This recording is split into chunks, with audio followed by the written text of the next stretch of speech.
My father was an architect, so I grew up on his lap, on his drafting stool. My mother was an artist, so I was raised in that kind of environment.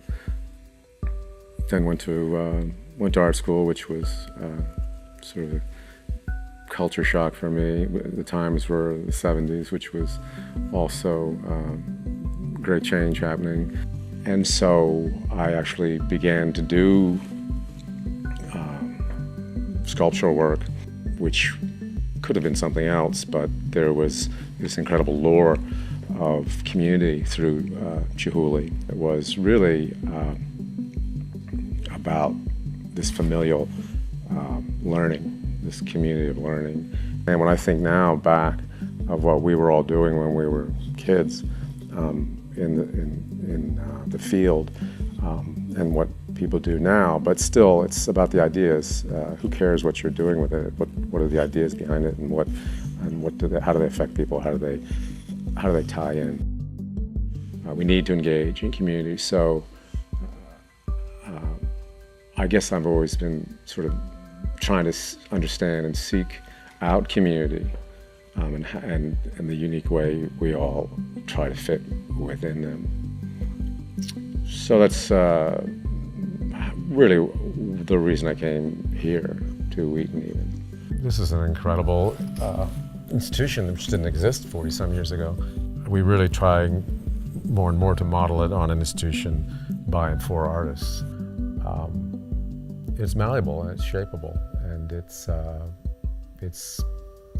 50-plus acres. That's quite a retreat for experimentation and creative work. It's a sanctuary. We often use that word sanctuary, but it's kind of overused. But it is. It's a sanctuary, and in this world, you need it. You need a sanctuary. I don't really even care about glass, to tell you the truth, but it's a great teaching tool, because if you can learn something with this medium, you will just by proxy understand other things. And I think when I've been the best teacher is when I've learned alongside with students and with the community I'm trying to lead. You get to see a different approach to things that you know well, and even things you might be tempted to correct. But fresh eyes and fresh approaches, I get to see those all the time.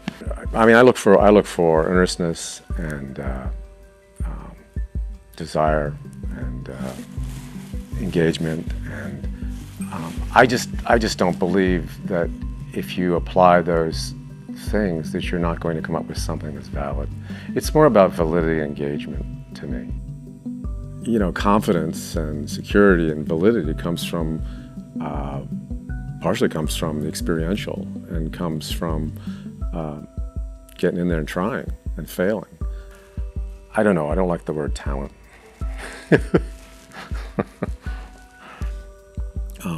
I often say when I give a talk that I make art to seek the accident, and I often cite example after example in my own practice of how the accident that I shunned or that I was avoiding was the only interesting thing that came of it. We're still, as far as I know, we're still physical beings, and there's a mystery in the space between all of us, and that's to be explored. There's an accident in that space that's going to be a mystery and going to be divine and interesting. And so you get older and you understand that a little bit better. You may have a little bit more security in that, but in knowing that happens, but the mystery's still just as big. It's still out there. As Virilio, as a French philosopher says, someday the day will come when the day will not come. But I look for the day to come. Success is surviving, isn't it? Success is surviving and sharing and being positive. You know, that's what making is about to me, is about staying 51% positive. Hi, I'm Hank Adams. I'm an artist, and I'm also the creative director at Whedon Arts.